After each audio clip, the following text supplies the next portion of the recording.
Bonjour et bienvenue sur Mes Conseils Santé, le podcast qui vous aide à comprendre votre corps et à prendre soin de vous simplement. Je suis Rémi, votre allié santé, et voici l'épisode du jour. Vous y êtes, le ventre est lourd, les mouvements sont puissants, et cette question revient souvent. Comment je saurai que c'est le moment? Dans l'épisode précédent, nous avons parlé du deuxième trimestre, la période de connexion. Aujourd'hui, nous entrons dans le dernier virage, et après cet épisode, ça sera la rencontre.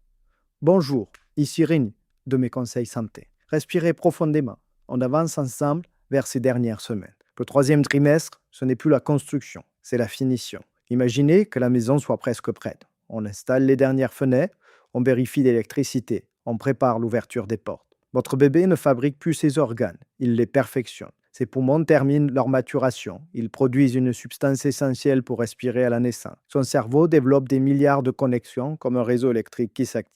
Il prend du poids, beaucoup.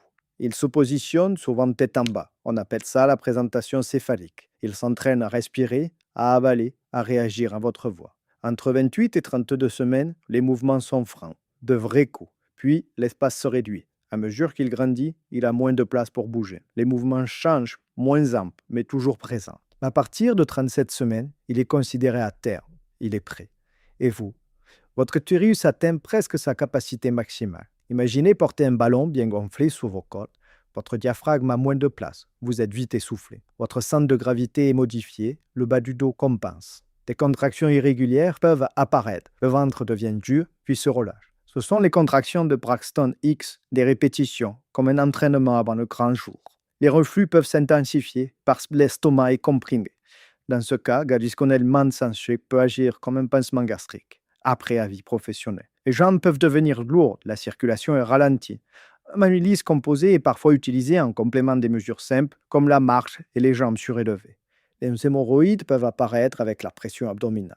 Avenox suppositoire peut être proposé après conseil pharmaceutique. Pour les douleurs lombaires, une ceinture de soutien, comme Lombostat, va apporter un maintien supplémentaire, toujours validé par un professionnel. Et si une carence en fer est diagnostiquée, un complément adapté comme un HCO fer peut être prescrit. Mais retenez une règle simple, rien sans avis médical.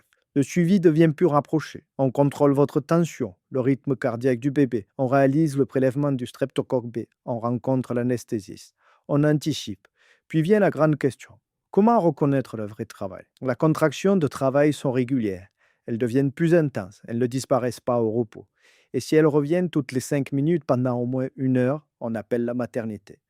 Une perte de liquide claire et continue, on y va. Une diminution nette des mouvements, on consulte. Des maux de tête sévères avec troubles visuels ou gonflement brutal, urgence. Le troisième trimestre est physique, intense, mais il est aussi chargé d'émotions. Vous apprenez son rythme, vous imaginez son visage. Vous oscillez entre impatience et appréhension. C'est normal. Votre corps sait accoucher. Il répète depuis des semaines. Et bientôt, la porte s'ouvrira. Vous venez de parcourir toute notre série calendrier de grossesse, des fondations du premier trimestre à la connexion du deuxième jusqu'à cette dernière ligne droite. Pour retrouver l'article complet et tous les détails pratiques, rendez-vous sur notre site mesconseilssanté.fr. Prenez soin de vous à votre écoute.